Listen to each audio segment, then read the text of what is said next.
Hi guys, good morning. So,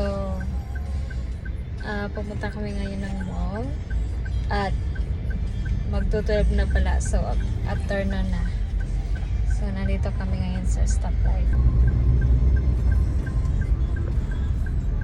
Oh, counterflow. It's okay, let him go. Lagi itong busy dito kasi ito yung big corner ng Dasmariñas at ito yung papuntang SM. So, ito yung SM. Yan. So, ito kasi may ginagawa dyan sa gilid. Actually, hindi pa siya tapos.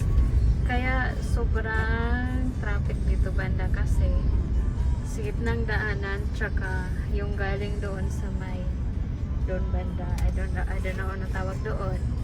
Okay, samahan niyo kami guys mamaya sa SM. So guys, nandito na kami sa parking at pupunta na kami sa elevator para Hindi ka pa naglasong pa last time. Gusto mo dito sa mall. 12 p.m. pa lang.